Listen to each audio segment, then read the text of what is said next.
So after one of the few respectable treatments of the deceased in these games, we hand over this unspecified US military project to our weapons vendor, Dr. Naomi, voiced by Vanessa Marshall. Okay, so what quirky side mission do we have for some levity this time? Sweeping the mines on the beach. Honestly, I think it'd be better if they kept it mined. Then there's no way some poor kid would end up digging up Holly's corpse by accident. Couldn't people just put up a wall or something? Wouldn't that just tempt people to go over it? Excellent point, the minefield stays. So after our daily grind, I assume it's grindy, seriously, it's never nighttime. Travis tries to get some info out of Sylvia, but she's too busy vacationing in Rio to care. So we get on our bike and... Whoa, this is unsettling. So we follow the trail of blood splatters that conveniently end at the start of the next stage. And the body of an identified woman. Don't overthink it, that never gets explained properly. I'm more curious as to where the other bodies are. That was clearly too much blood for one person. Now, remember that crack I made about Final Fantasy XIII? Vaguely. Well, that compels to the bland, long, grinding, monotonous hell that is the Hall.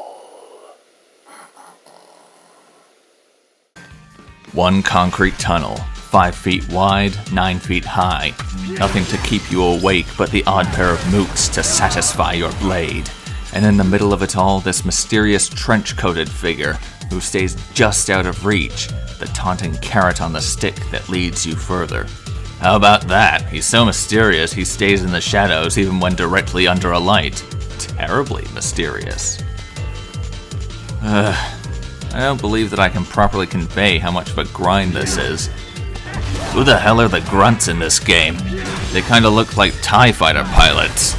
Do the 501st want Travis's katana so they can reverse engineer it for Lord Vader? I don't know why they bother. It's totally not a lightsaber, they're completely different things. Well, that's kind of true. For one, it actually has a tip that extends out and caps the beam as opposed to a blade that just stops at a reasonable length. Well, cutting torches can be adjusted, why not lasers? Now that's even more different. Torches use fuel, lightsabers are powered by crystals. Does that make the same true for a beam katana then? It could be. Modern lasers are done by using a flash lamp on a crystal like a ruby, and having the beam escape through a partially reflective mirror. True, but that's pretty much all we know about lasers. For all we know, it is like Star Wars and the blade is adjusted to the right length and intensity to emulate a sword. Oh, we're at the end now. Wait, what? The repetitive, dull environment must have just made it seem long. It only took us 6 minutes to get through. Well, I'll be damned. And how about that, a white void? What, was this tunnel in the Matrix? Oh, don't be silly, we don't remember anything from that movie. Ooh, we get paid up front this time. Ah, at last, wide open space and the shining sun. And with the open air, we encounter our number 5th ranked assassin, Let's Shake, voiced by D. Bradley Baker, and his pet earthquake machine, voiced by Fred Tatasciore. Now, all the people you face in this game have something unique about their character, whether it's an estranged daughter, a dead father, or a two-faced personality. So, what makes this guy so special? I'm glad you asked that. Let's Shake is unique in that he has the least defined character in this entire game. He's not reluctant or vengeful or anything. It's almost kind of refreshing, really. I get the idea Travis feels the same way after Holly. He's up on the drama. Even the back and forth they do is pretty stock. You the 5th ranked guy? Yeah! I've been waiting for you! You certainly sound like you're up for a fight. I'm ready whenever you are! All right then, here I come. So that's all we're getting on these guys? Shake refers to the machine as Doctor. Doctor of what? What was his full name? How did the brain get so big? And why does Let's Shake use a virtual boy to target Travis? Why does he need to target Travis specifically when the machine affects a radius? Oh, I'm sure we'll get our answers soon. You're jerking me around, aren't you? Yeah.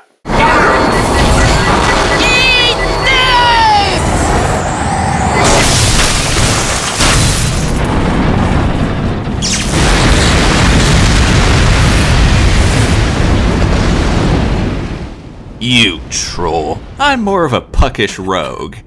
Anyway, that's the dynamic entry for our rival for this game, Henry Cooldown, voiced by Quentin Flynn.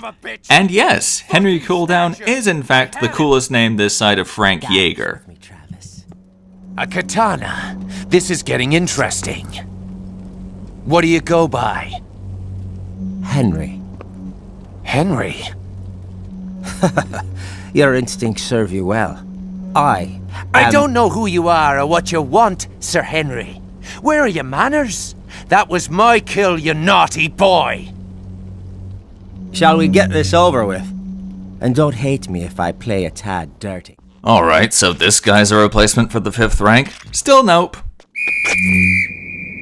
Stop right there! The fight is over!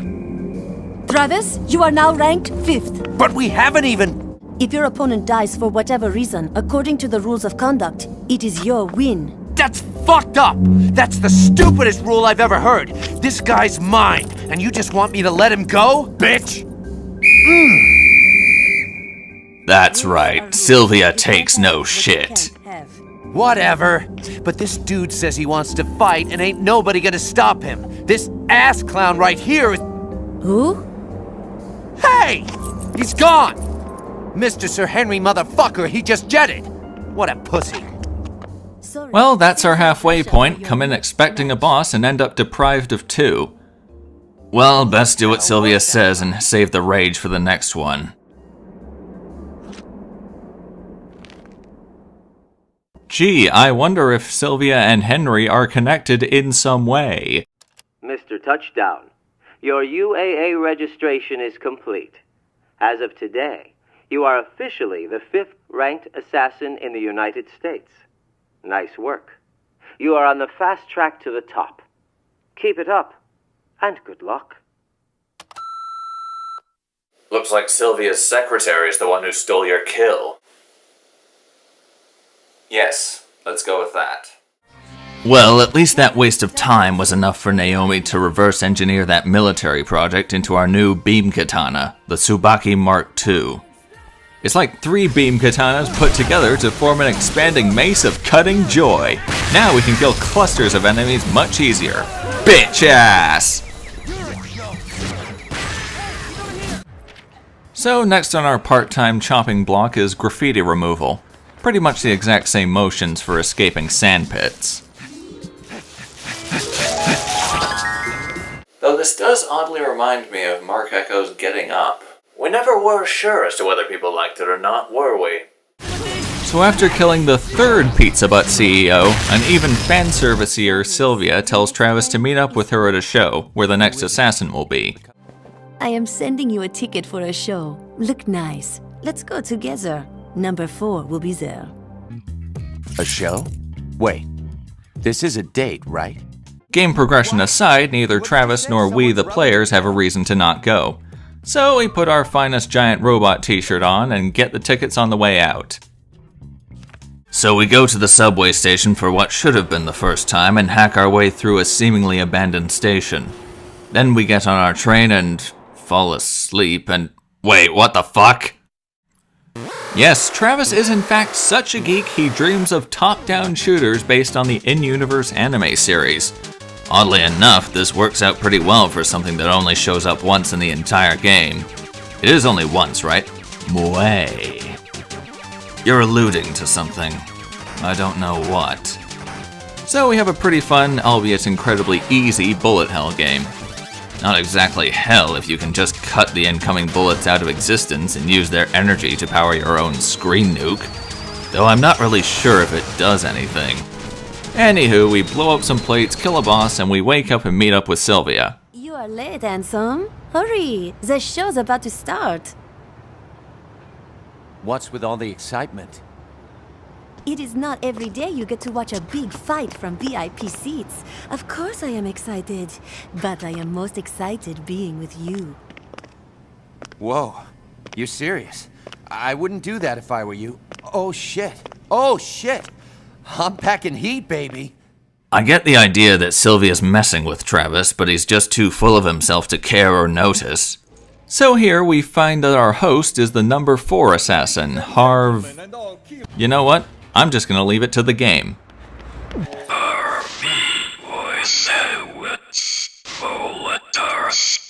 Let's see what you're made of, country boy. A Jewish magician? Oh, Suda, you rube. What do you know? It's already time for the last program. But you know, today is a special day. And you, ladies and gentlemen, are lucky. So lucky. What the hell? We're the only ones here? No, it's a full house. The crowd just wasn't rendered. Probably to keep focus on the relevant characters.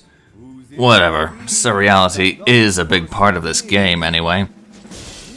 Anyway, since Travis and Sylvia are the only visible people in the audience, Travis gets picked up to go on stage as a volunteer. Introducing himself, we get another revelation about Travis's history. Come on, no need to be shy. Congratulations, you nasty little boy. Tell the audience your name. Travis Touchdown. It's a good name, don't you think? It's a fine name indeed. You have your parents to thank for that. My parents are dead. No, Travis. That's not how you say it. You say it like this.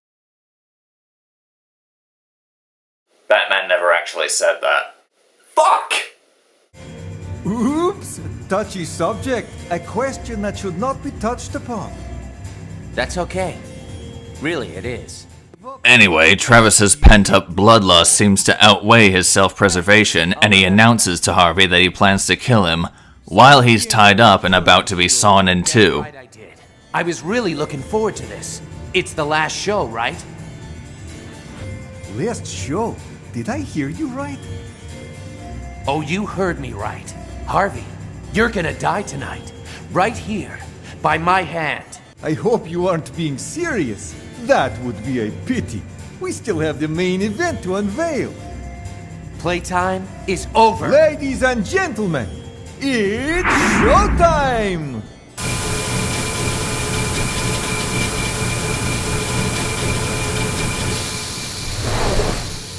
Well, looks like it's curtains for Travis. Finale! Now this is entertainment! Just kidding. By the power of protagonist, Travis makes an awe-inspiring escape. So, aside from wrestling and swordsmanship, Travis is also now an accomplished escape artist. Looks that way. What's next, Master in Scorpion Extermination? This boss is actually pretty easy despite Harvey spinning and teleporting around. Mostly because when he lunges at you, he'll more often than not go sailing past Travis, leaving himself wide open to attack. On top of that, every once in a while, Harvey welcomes Travis to the nightmare and flips the camera upside down. However, since you'll be holding forward on the control stick the whole time, it's nowhere near the handicap it was probably supposed to be. On the other hand, there's the complete waste of time when Harvey just disappears and Travis gets locked in a strongbox that you need to waggle your way out of. And then everyone bows? What, did the audience get sick of the blood sport and we needed an escape trick to keep them entertained? Well, at least Travis is showing himself to be a real professional. Now, while not the goriest moment of the game, what follows is certainly one of the more disturbing. It's dark! Somebody turn on the lights! I can't see shit! Oh, how am I supposed to perform in total darkness? Hit the lights! Hurry up! I can't see! It's dark! I'm surrounded by darkness!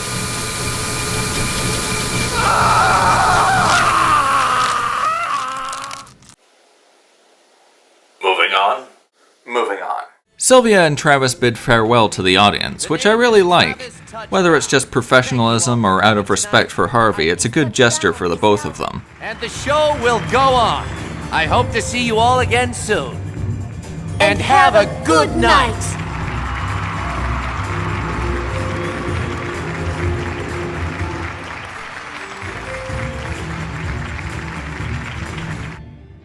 Okay, that was out of nowhere. She is messing with Travis. So the next day we get ready for the third ranked fight. though our part-time job this time is a bit more mundane. We're going around rescuing kittens, and not one of them is stuck up a tree. Isn't that against some kind of law? Well, far be it for me to encourage exercise, but it's been a while since we've gotten our health upgraded. As long as Master Ryu doesn't ask for... that. Oh, don't be like that. It's a trainer thing. He's like the Mick to Travis's Rocky.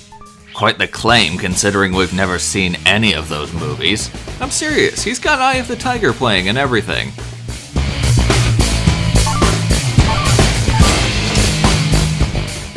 Wasn't that song used in the one where Mickey dies?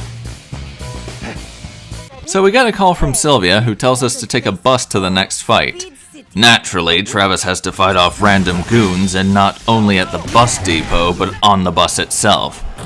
The bus that has no visible driver, and has enemies dropping from out of nowhere. I'm starting to think this game is kind of dumb. So after Sylvia gives us our impossibly discouraging odds of success, we enter a duel already in progress between Thunder Ryu and our target, Speedbuster. What exactly is Master Ryu doing here? Is he also in the rankings? Honestly, I think it's more of a domestic dispute. Either way, the Master's certainly earned my respect, going up against a Mako cannon with just a sword. Stay back! This one's mine! So back off! What? I never did figure out how Travis's cat got here. Never mind that, what purpose does she even serve? A distraction for the most part. What? The cat? You frightened me for a second, kitty. Master!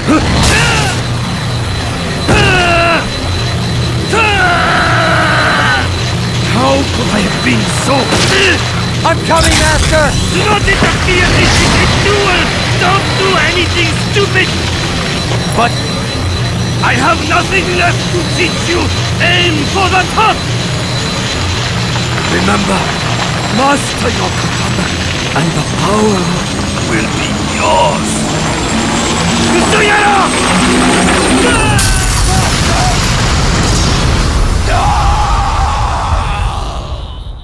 God damn it! Why are all men so freaking ignorant? They never learn, no matter how old they get. They never learn. Is it wrong to want to kill a homeless woman so much? To be honest, we can't sink much lower than what we did to Dr. Peace. Good. you are the third-ranked assassin? Bitch!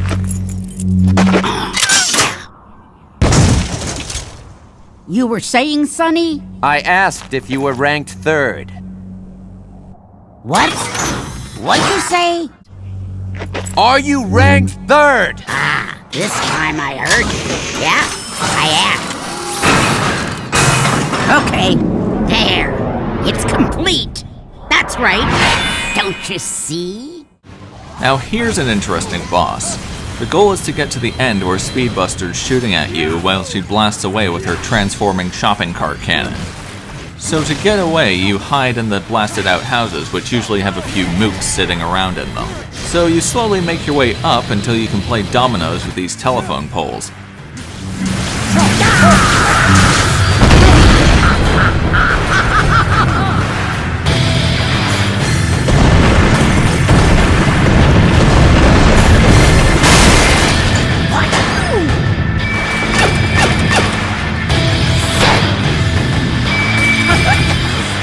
Well, after the anticlimactic wrecking of such an amazing weapon, Travis confronts Speedbuster, who loses with dignity. Pretty good, boy. Damn right. I'm an apprentice of the master. Thunder Liu. He was a good man, and I hope one day you'll be as good as he was. Count on it. A little present for you. Farewell. And good night.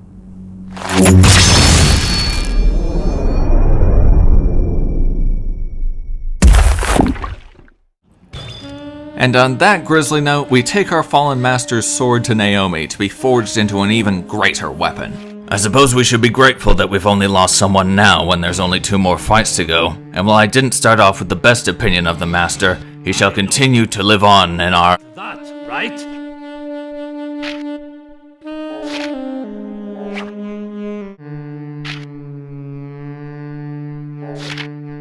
I wait for you. What?